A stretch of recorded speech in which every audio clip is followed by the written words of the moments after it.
إن الحمد لله الأكرم الذي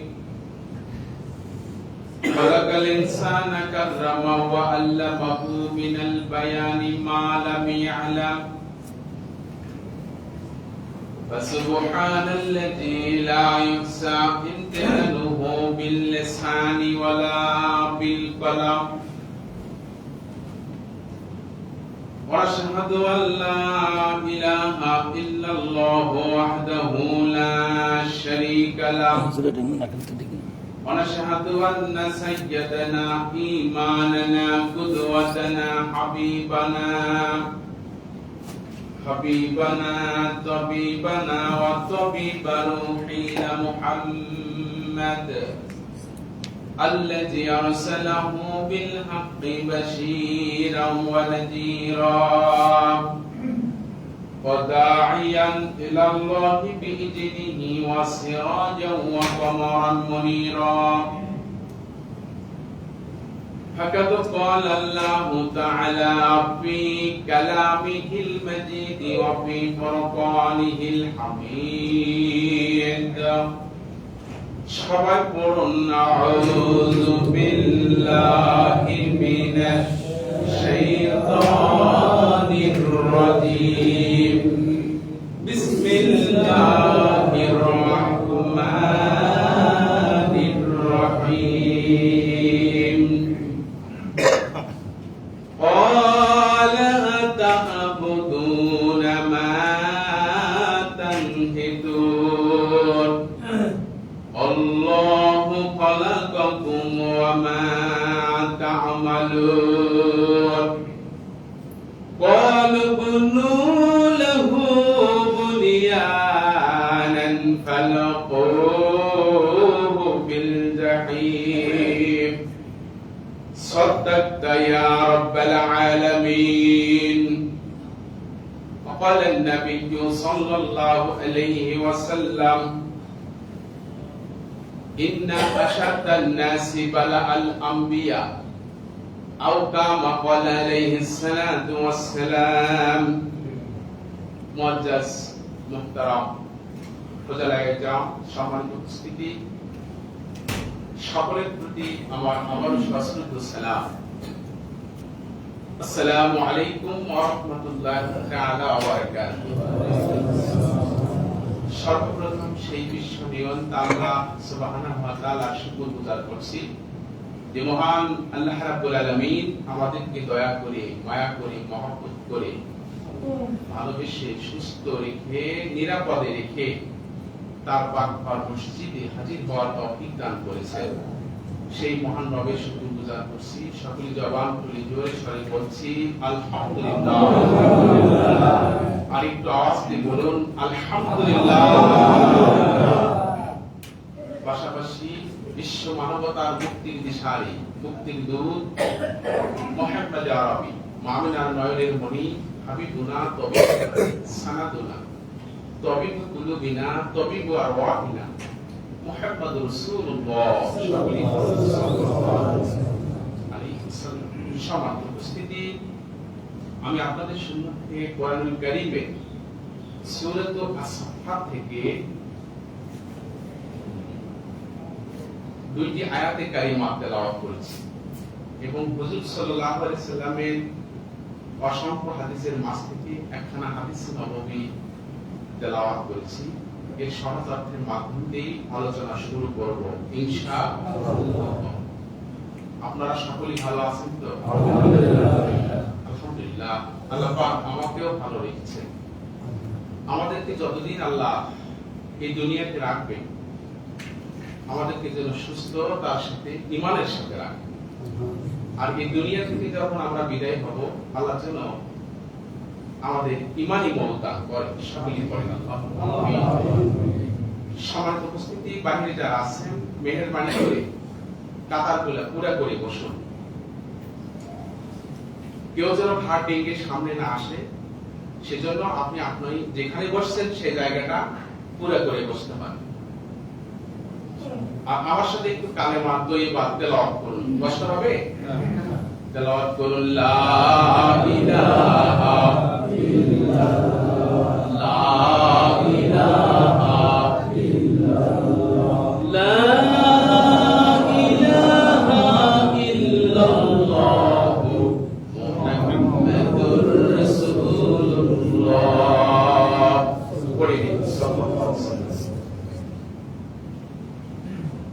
এটা জিলকদ মাস, শাওয়াল, জিলকদ, জিলহজ, এই তিনটি মাসকে হজের মাস বলা হয়েছে। জিলকদ মাসের পহেলা জুমা, প্রথম জুমা।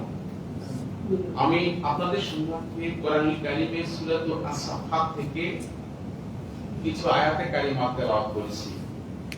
এই সূরাটি কেন আমি আপনাদের সামনে আলোচনার জন্য চিন্তা ভাবনা করে নিয়েছি, তার পিছনে একটা কারণ আছে। কারণটি হলো এই সূরার কয়েকটি আয়াতে কারিমার ভিতরে হযরত ইব্রাহিম আলাইহিস সালাতু ওয়াস সালামের সেই কুরবানির বিষয় এবং তার বংশধর তারা মূর্তি পূজারী ছিল, সেই জায়গা থেকে ইব্রাহিম আলাইহিস সালাম কিভাবে সঠিক পথের দিশা পেলেন সেই জায়গাটুকু আলোচনা করি। আস্তে আস্তে ক্রমান্বয়ে আমরা কুরবানির পর্ব পর্যন্ত চলে যাব। আমা তাওফীকি ইল্লা বিল্লাহ। সম্মানিত উপস্থিতি, কোরআনুল কারীমের সূরাতুল আস-সাফফাতের সেই আয়াত এবং আসেন সামনে আসেন, হুজুর সামনে আসেন, আসেন কালেমা পড়েন, লা ইলাহা, সামনে আসেন, সামনে আসেন, লা ইলাহা ইল্লাল্লাহ, লা ইলাহা ইল্লাল্লাহ, লা ইলাহা ইল্লাল্লাহ মুহাম্মাদুর রাসূলুল্লাহ। সবাই আমার সাথে আরেকবার তেলাওয়াত করুন। আউযু বিল্লাহি মিনাশ শাইতানির রাজীম। বিসমিল্লাহির রাহমানির রাহিম। বিতাড়িত বন্ধু শয়তানের ওয়াসওয়াসা থেকে আল্লাহ তাআলার নিকট পানাহ চাই। পরম করুণাময় আল্লাহ তাআলার নামে শুরু করছি। আল্লাহ বলছেন, قال أتعبدون ما تنحتون। قل الله أكبر। قال এই শব্দটি, এই লফজটি, এটা একটা ভাব, এটা একটা ফেল, একটা ক্রিয়া। আপনারা যারা আরবি গ্রামার বোঝেন না তারা ভার্ব বুঝবেন, শিক্ষিত মানুষ আছে, অথবা বাংলা যারা জানেন ক্রিয়া বুঝবেন। কলাম, প্রত্যেকটা ভার্বের সাথে একটা সাবজেক্ট থাকে, প্রত্যেকটা ফেলের সাথে একটা ফাইল থাকে। এই কলাম, এই কলার ফাইল হযরত ইব্রাহিম আলাইহিস সালাম। বলেন সুবহানাল্লাহ। কলাম আতা'বুদুনা মা তানহিতুন। হযরত ইব্রাহিম আলাইহিস সালাম, হামজা, এটা ইন্টারোগেটিভ, প্রশ্নবোধক, ইস্তিফহাম। আরবিতে বলা হয় ইস্তিফহাম, বাংলায় বলা হয় প্রশ্নবোধক, ইংরেজিতে ইন্টারোগেটিভ। প্রশ্ন করেছেন কাকে? তার জাতির লোকদেরকে। ক্বালা আতা'বুদুনা মা তানহিতুন। তোমরা কি ওইগুলোর ইবাদত করবে? ওয়াল্লাহু খালাকাকুম ওয়া মা তা'মালুন। আল্লাহু আকবার। তোমরা কি ওইগুলোর ইবাদত করবে যেগুলো তোমরা নিজে হাতে তৈরি করো, অথচ তোমাদেরকে এবং তোমরা যেগুলো বানাইছো এইগুলোকে সবগুলোকে সৃষ্টি করেছেন মহান পরওয়ারদিগারে আলম। কে বলতেছেন? আল্লাহ। ইব্রাহিম আলাইহিস সালাম বলতেছেন কাকে? তার জাতির লোকদেরকে, তার বংশধর সেই লোকগুলোকে বলতেছেন। قالوا بنوا له بنيانا فالقوه في الجحيم। قولوا الله أكبر। قالوا, এই শব্দটা প্লুরাল, এটা জমা মুজাক্কার গায়েবের সিগা। এর দ্বারা বোঝানো হয়েছে নমরুদের সাথে ইব্রাহিম আলাইহিস সালামের পাল্লা কি। ওই সময় সরকারকে নমরুদ, আর ইব্রাহিম আলাইহিস সালাম সেই সময়ের বিরোধী দলের নেতা। ইব্রাহিম আলাইহিস সালামকে ব্যাপারে নমরুদের যত এমপি মন্ত্রী আছে সবাই মিলে বলতেছেন যে এই যুবকটাকে আগুনে ফেলায়া পড়ায় দিতে হবে, সুতরাং তোমরা আগুনের কুণ্ডলী তৈরি করো। কার কথা? আল্লাহ। এখন প্রশ্ন হলো, ইব্রাহিম আলাইহিস সালাম তার যখন জন্ম হয়েছে, তার জন্মের পর থেকে নিয়ে ২৫০০ বছর পরে কোরআন নাযিল হয়েছে। বলে সুবহানাল্লাহ। ইব্রাহিম আলাইহিস সালামের ঘটনা ঘটেছে কখন? ২৫০০ বছর আগে। ২৫০০ বছর পরে ইব্রাহিম আলাইহিস সালাম তার কথাগুলো জাতির লোকের সাথে যেভাবে বলেছেন, মহান মাবুদের কাছে এত প্রিয় লেগেছে। মহান মাবুদ পরওয়ারদিগারে আলম আয়াত বানিয়া কোরআনুল কারীমের সূরা আস-সাফফাতে স্থান করে দিয়েছে। সম্মানিত উপস্থিতি, আসলে আপনারা সকলেই জ্ঞানী মানুষ। আপনাদের মাঝে তো আমি মাঝেই প্রতি জুমাবারই তাফসীর করি, কিন্তু আজকে এই জুমায় আপনাদের উপস্থিতির মাঝে একজন মাহের আলেম আছে।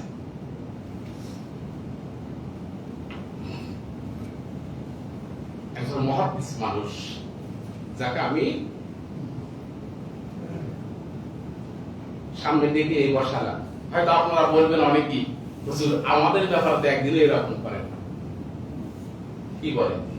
আল্লাহ নবী বলছেন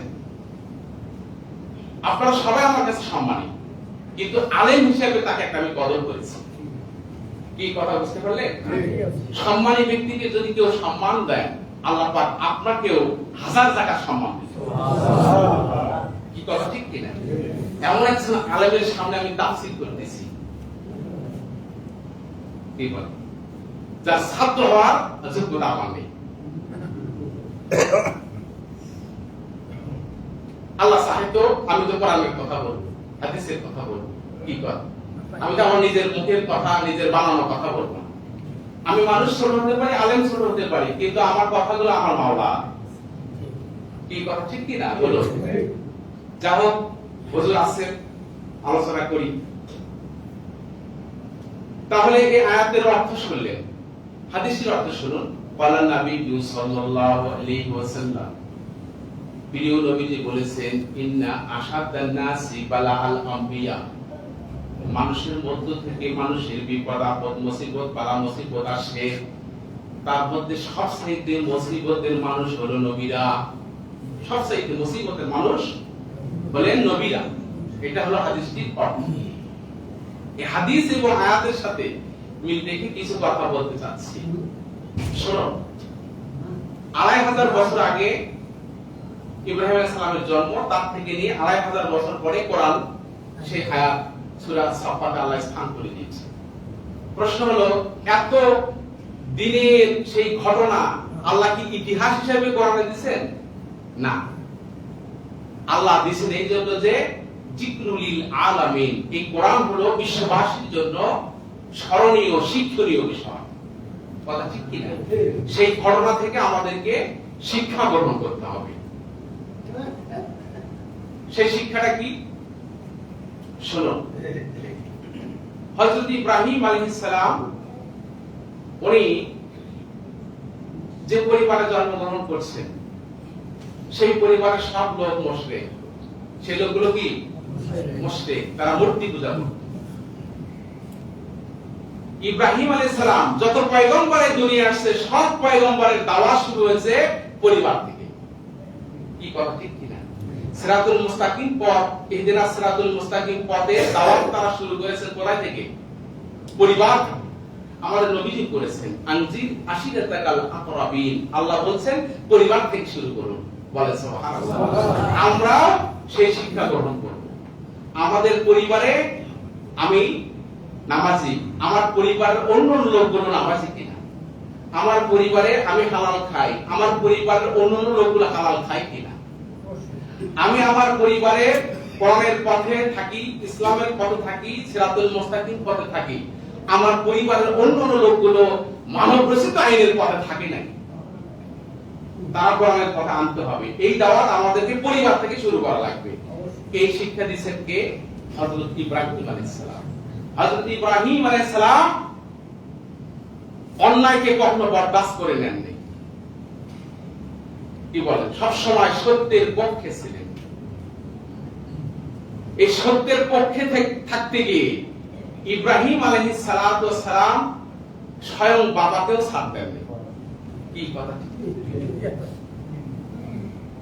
কিভাবে ছাড় দেননি? হযরত ইব্রাহিম আলাইহিস সালাম বাবাকে বলতেছেন যে ওয়াইজ ক্বালা ইব্রাহিম লিআবিহি আযার, আল্লাহু আকবার। নবীকে বলতেছেন, নবীজি স্মরণ করুন সেই সময়ের কথা যখন ইব্রাহিম আলাইহিস সালাম তার বাবা আজরকে বলেছিলেন যে আপনি মূর্তি পূজা করেন, আপনি মূর্তি পূজা করেন, আপনি ভুল পথে আছেননি, আরাকা ওয়া কওমাকা ফি দালালিম বাইয়িন। আল্লাহু আকবার। ইব্রাহিম আলাইহিস সালামের চৈতন্য বোধ জ্ঞান থেকে বলতেছেন, বাবা আপনি যে কাজগুলো করেন, যে কাজটি করতেছেন, যে মূর্তি পূজা করেন, এগুলো আপনি এবং আপনার যারা অনুসারী বংশধর গোষ্ঠী সবগুলো লোকই আপনারা দলিলের পথে, ভুল পথে আছেন। কে বলছেন? ইব্রাহিম আলাইহিস সালাম। ইব্রাহিম আলাইহিস সালাম স্বয়ং বাবাকেও, বাবা অন্যায় করেছে মেনে নেন নাই, বুঝছেন? বাবা অন্যায় করেছে, সন্তান হিসেবে উনি বাধা দিচ্ছেন, বাবা এটা ঠিক নয়। এই জায়গা থেকে আমাদেরও শিক্ষা গ্রহণ করতে হবে, কি হবে না বলুন? এই জায়গায় এই জন্য বলছি ২৫০০ বছর পরে কোরআন নাজিল কেন দিবেন? শিক্ষা গ্রহণ করার জন্য দিবেন। ও দুনিয়ার মানুষরা খুব চিন্তা করে, গভীর চিন্তা করে বুঝুন, ইব্রাহিম আলাইহিস সালাম তার বাবা আজর কিন্তু ছাড় দিতে পারতেন, দেন নাই। তাহলে আমরাও আমাদের বংশধরের ভিতরে হোক, আমার দলের ভিতরে হোক, আমার নেতা যদি ভুল করে, আমার বাবা যদি ভুল করে, আমি যে পীর সাহেবের মুরিদ, পীর সাহেব যদি ভুল করে, আমি মুরিদ হিসেবে আমাকে অবশ্যই তার ভুল ধরে দিতে হবে। কথা ঠিক কিনা? যেমন ভাবে ইব্রাহিম আলাইহিস সালাম তার বাবাকে ধরে দিয়েছেন। কথা ঠিক কিনা বলুন? মুসলমান ভাইরা এই জায়গা থেকে বোঝার চেষ্টা করেন, এই পৃথিবীতে এখনো হাজার হাজার ইমানদার মানুষ আছে, আছে না নাই? আছে। আমরা মনে করি যে এই কথাটা এই লোকটা যদি না বলতো তাহলে লোকটাকে জেলখানায় যেতে হতো না, এই কথাটা যদি লোকটা না বলতো তাহলে এই লোকটার দরবার করতে হতো না, বিচার করতে হতো না। কিন্তু ওই লোকটার কথা যদি কোরআন হাদিসের পক্ষে হয়, সত্যের পক্ষে হয়, সারা দুনিয়ার মানুষ যদি বলে এই লোকটা যদি এই কথা না বলতো আজ তাকে জেলখানায় যাওয়া লাগতো না, এটা পরোয়া করা যাবে না। যাবে? যাবে না। যেমনটা ইব্রাহিম আলাইহিস সালামের ব্যাপারে বলছিল ওই জাতির লোকেরা, ইব্রাহিম তুমি যদি নমরুদের আইন মানি নিতে, নমরুদের ব্যাপারে কোনো কথা না বলতে, মূর্তিগুলোকে যদি দুধ কলা দিতে, তাহলে তোমাকে আগুনের কুণ্ডুলিতে যাওয়া লাগতো না। ইব্রাহিম আলাইহিস সালাম বলেন, দুনিয়ার মানুষ শোনো, তোমরা যদি আমাকে কেউ না ভালোবাসো, আমার প্রতি যদি তোমাদের কোনো সম্মান সুযোগ বাক্য না আসে, আমি ইব্রাহিম বলতেছি আমি এক আল্লাহর পক্ষে আছি, এতে যদি আমাকে আগুনে পুড়তে হয় তবু আমি রাজি আছি। মুসলমান ভাইয়েরা, পেপার পত্রিকায় দেখেছেন, পত্র পত্রিকায় দেখেছেন, বিভিন্ন খবরে দেখেছেন, আমাদের দেশের যারা দায়িত্বে আছেন সরকারি দল এবং বিরোধী দল, সরকারি দলের নেতা যদি কোনো ভুল করে বিরোধী দলের নেতা ধরে কি ধরে না? আর বিরোধী দলের নেতা ভুল করলে সরকারি দলের নেতা ধরে কি ধরে না? এই মুহূর্তে কেউ যদি কোরআন বিরোধী কোনো কথা বলে, ইসলাম বিরোধী কোনো কথা বলে, কেউ যদি সেটা বুঝতে পেরে ইব্রাহিম আলাইহিস সালামের আমার জাতির পিতার সন্তান হিসাবে কেউ যদি সেটাকে প্রোটেস্ট না করে, বুঝতে হবে তার ভিতরে ঈমানের কমতি আছে না নাই বলুন? আমাদের সোনার বাংলাদেশে একজন এমপি একজন মন্ত্রীর বিরোধিতা করেছে, হিংসা করে নাই। ওই মন্ত্রী যখন বলেছিল যে আমরা রাজনীতি করি, রাজনীতিতে আমরা ধর্মকর্ম মানার জন্য আসি নাই, ওই নেতা বলেছিল যে আপনি এই কথা বললেন কেন? কারণ আমরা কেউ না কেউ একটা ধর্ম ফলো করি। হিন্দু ধর্ম ফলো করে, মুসলমান ইসলাম ধর্ম ফলো করে কি করে না বলুন? আমরা ধর্ম কর্ম মানার জন্য রাজনীতি করি না। এই কথাটা মারাত্মক কথা।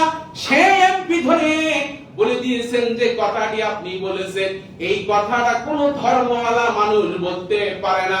যে ধর্ম মানে না, যে আল্লাহ মানে না, এমন ব্যক্তি এই কথা বলতে পারে।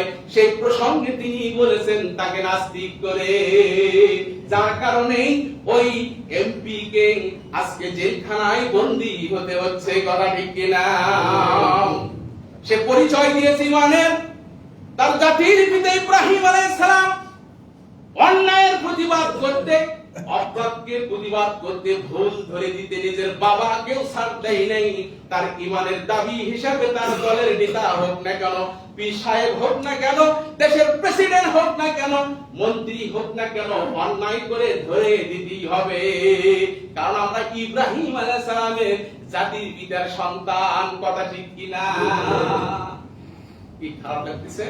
একটু কালেমা পড়ুন, লা ইলাহা ইল্লাল্লাহ। আওয়াজ করে লা ইলাহা ইল্লাল্লাহ, লা ইলাহা ইল্লাল্লাহ মুহাম্মাদুর রাসূলুল্লাহ। সম্মানিত উপস্থিতি, ধারাবাহিকভাবে আমি এই আয়াতগুলো থেকে আলোচনা করব। শুনতে কষ্ট হবে কি আপনাদের? কারণ মনের সাথে যদি একটু কন্ট্রাডিকশন হয়, সমস্যা আছে কি? আমি তো বাণী বলতেছি না, কি বলেন? মানতে হবে, মানতে হবে। কথা ঠিক কিনা? সম্মানিত উপস্থিতি, শুনুন, ইব্রাহিম আলাইহিস সালামের সাথে আমাদের একটা স্পেশাল রিলেশন আছে না নাই? আমার বাবা, আমরা সবাই বাবা মার মাধ্যমে আসছি, আসি নাই? ধরেন কোন একজন ব্যক্তি, একটা উদাহরণ দিয়ে বোঝাচ্ছি, বিবির গর্ভে বাচ্চা, সে বিদেশে চলে গেছে, ইরানে গেছে, ইরাকে গেছে, অথবা সৌদি আরবে গেছে, কোথাও গেছে, বাচ্চা জন্মগ্রহণ করেছে, বলে দেওয়া হয়েছে যে তোমার বাচ্চা হয়েছে, ছেলে সন্তান হচ্ছে, মেয়ে সন্তান হয়েছে। আস্তে আস্তে বড় হওয়ার পরে মা কিন্তু বলে, এই যে দেখ তোর বাবার ছবি। যখন একটু বুঝ পায় এইটা তোর বাবা, কিন্তু বাবা কোথায় আছে? বিদেশে আছে, সরাসরি এরকম সামনে নেই, এইটা তোর বাবা। যখন একটু বুঝলাম হয়েছে, জ্ঞান হয়েছে, ফোনে যখন কথা বলতে পারে, এই যে তোর বাবা কথা বলতেছে, কথা বল। কে বলে কথা? মা। মা বলতেছে এইটা তোর বাবা। বাবা বিদেশ থেকে আসার পরে মা বলতেছে এইটা তোমার বাবা। দাদা দাদিরা সবাই বলতেছে এইটাই তোমার বাবা। কিন্তু এইটা তোমার বাবা, এই কথাটা কি কোরআন হাদিসে কোন জায়গায় আছে নাকি? বাবা পরিচয় করে দিচ্ছে, দাদা দাদি মা, কি বলেন? কিন্তু ইব্রাহিম আলাইহিস সালাম আমাদের সবার পিতা, মুসলিম জাতির পিতা, এই কথা কোরআনুল কারীমে অকাট্য দলিল দ্বারা প্রমাণ আছে না নাই? আমাদের সকলের সাথে ইব্রাহিম আলাইহিস সালামের একটা স্পেশাল রিলেশন, একটা ডিপলি সম্পর্ক আছে। তা হলো উনি আমাদের মুসলিম জাতির সকলের পিতা। কি কথা? মুসলিম যদি আপনি দাবি করেন, আপনার বাবা ইব্রাহিম আলাইহিস সালামকে মানতে হবে। কথা ঠিক আছে?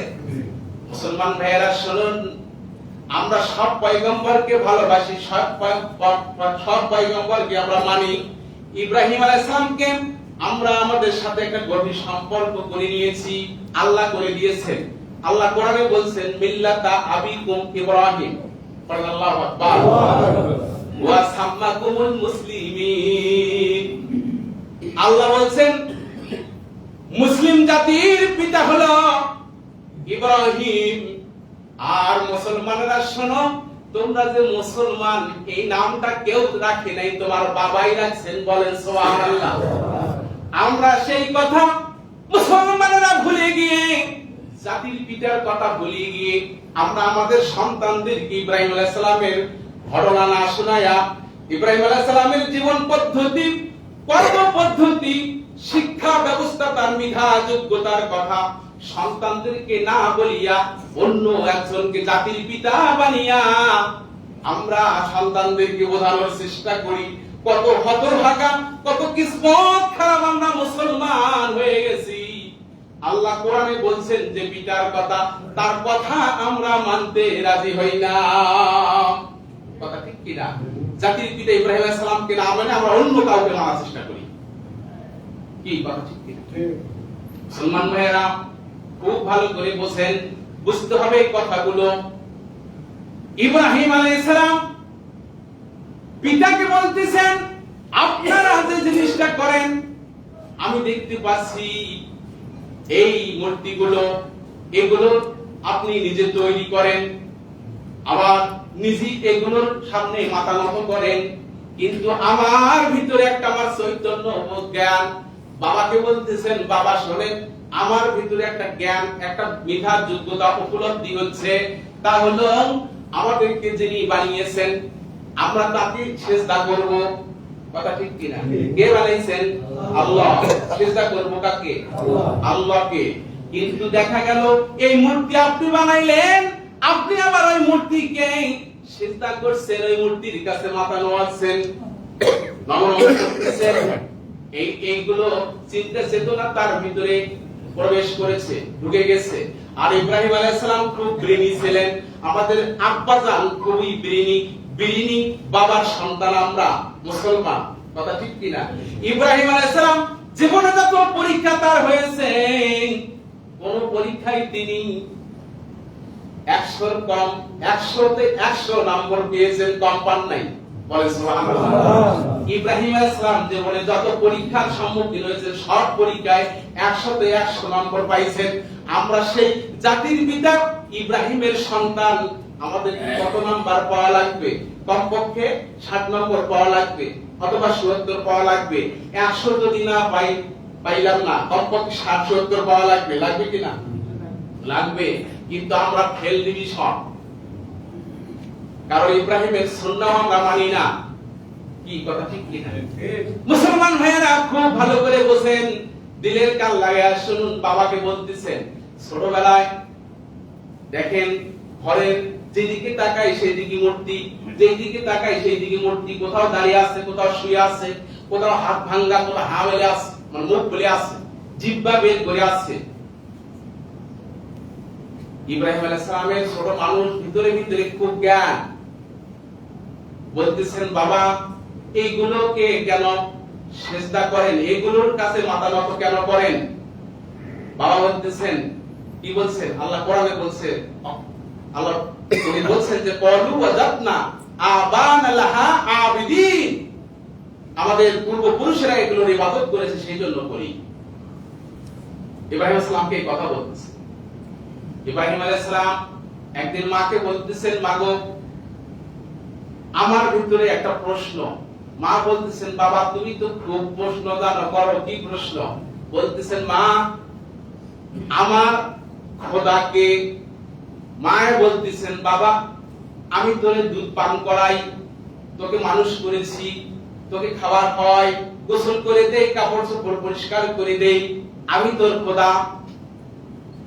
ইব্রাহিম আলাইহিস সালাম বলেন মা আপনি যদি আমার খোদা হন তাহলে আপনার খোদাকে। মা বলতেছেন বাবা এত প্রশ্ন কেন তোর? আছে না এরকম কিছু সন্তান আছে কি নাই? এত কেন তোর প্রশ্ন? মা বলতেছেন আমার ব্যয়ভার নির্বাহ করে তোর বাবা আমার খোদা। বলেন নাউজুবিল্লাহ মিন যালিক। ইব্রাহিম আলাইহিস সালাম বলেন তাহলে বাবার খোদা কে? বলতেছেন তোর বাবার খোদা হলো নমরুদ। বলেন নাউজুবিল্লাহ মিন যালিক। ইব্রাহিম আলাইহিস সালাম ব্রেনি মানুষ, খুব জ্ঞানী মানুষ। তখন তিনি বলতেছেন আমার খোদা তুমি, আর তোমার খোদা আমার বাবা, আর আমার বাবার খোদা নমরুদ, আর নমরুদের খোদা কে? বলার সাথে সাথে মা ইব্রাহিম আলাইহিস সালামের গালে একটা চপেটাঘাত করেছেন, থাপ্পড় মেরেছেন। ইব্রাহিম আলাইহিস সালামের একটু মন খারাপ হয়ে গেল। মন খারাপ হয়ে উনি বাড়ির পাশে একটা উঁচু পাহাড় আছে, সেই পাহাড়ে, ইরাকের বাবেল শহরে তার জন্ম, সেই পাহাড়ে গেছেন, গিয়ে মোরাকাবায় বসেছেন। পীর মাশায়েখরা মোরাকাবা করে, সেই মোরাকাবা ওই জায়গা থেকে আসছে। ধ্যানে বসেছেন যে আমার স্রষ্টা কে হবে, আমার স্রষ্টা কে? চন্দ্রকে দেখেন না, ডুবে গেছে। সূর্যকে দেখেন না, ডুবে যায়। যে ডুবে যায়, লয় হয়, ক্ষয় হয়, সে রব হতে পারে না, সে পূর্ণ হতে পারে না। সে মহান মাবুদের কাছে আমরা দৈনন্দিন 5 বার নামাজের মধ্যে বলি ইহদিনাস সিরাতাল মুস্তাকিম, বলি না? বলেন ইহদিনাস সিরাতাল মুস্তাকিম। আল্লাহর কাছে আমরা হেদায়েত চাই, চাই না? ইব্রাহিম আলাইহিস সালাম বলেন আল্লাহ আমি ছোট মানুষ, আমার বুঝে ধরে না, তোমার পক্ষ থেকে আমাকে যদি তুমি হেদায়েত না দান করো, তোমার সন্ধান যদি আমাকে না দাও, আল্লাহ আমি তো ভুল পথে চলে যেতে পারি। আল্লাহ পাক ইব্রাহিম আলাইহিস সালামের জেহেনের ভিতরে দিলে একজন স্রষ্টা আছেন, তিনি হলেন মহান আল্লাহ। বলে সুবহানাল্লাহ। ইব্রাহিম আলাইহিস সালাম এই সন্ধান পেয়ে বাবার কাছে গেলেন, মাকে গিয়ে বললেন মা বাবা কই? মা বলছেন তোর বাবা বাড়ির পাশে জায়গায় বসে, অনেক মানুষের সামনে বসে আছে, যাও। ইব্রাহিম আলাইহিস সালাম সেখানে গেছেন, গিয়ে দেখেন যে তারা সিজদা করতেছেন, নম করতেছেন মূর্তিকে। উনি উপস্থিত হয়ে বলতেছেন বাবা আমি উপস্থিত হয়ে গেছি, আমি আমার স্রষ্টার সন্ধান পেয়েছি। বলেন সুবহানাল্লাহ। এই মূর্তিটাকে আপনারা নম করতেছেন কেন? সিজদার মতো করতেছেন কেন? কারণটা কি বলেন? বলতেছেন যে এটাকে সিজদা করার কারণ হলো এটা আমাদের পূর্বপুরুষরা করেছেন, এটা আমাদের খোদা। বলেন নাউযুবিল্লাহ মিন যালিক। ইব্রাহিম আলাইহিস সালাম বলেন এটা যদি খোদা হয় আপনার খোদা কি হাঁটতে পারে নাকি? বলে যে না। পা আছে, হাঁটে না কেন? আপনার খোদা কি শুনতে পায় নাকি? যে না। তাহলে কান আছে, শোনে না কেন? প্রশ্ন। আপনার খোদার কি মাথা আছে না নাই? হ্যাঁ আছে, মাথা আছে, বোঝে না কেন? আপনার খোদার মুখ আছে, কথা বলতে পারে না কেন? এরকম নানান প্রশ্ন ছুড়ে দিবেন। প্রশ্ন ছুড়ে দেওয়ার পরে আজর ওই সময় বলতেছেন যে ইব্রাহিম শোনো, তুমি বেশি কথা বলতেছো, বেশি কথা বলো না। আমাদের পূর্বপুরুষেরা করেছে, আমরা তাই করি, আমরা তাই করতেছি। ইব্রাহিম আলাইহিস সালাম এই জায়গায় পূর্বপুরুষের কথা বলার কারণে উনি বলতেছেন যে আমার এই দাওয়াত তারা এভাবে গ্রহণ করবে না। আমার এই দাওয়াত গ্রহণ করার জন্য আমাকে একটা ব্যবস্থা করা লাগবে, আমাকে একটা সেমিনারের আয়োজন করা লাগবে। তখন তিনি এমন ব্যবস্থা করলেন যে উনি ধৈর্য ধারণ করে এমন ব্যবস্থা হলো যে জাতির লোকেরা সবাই মেলায় চলে যাচ্ছে, ঈদের দিনের মতো খুশি করার জন্য যাচ্ছে আকাশের মেলায়। মূর্তি পূজারীরা সব সেই জায়গায় চলে যায়।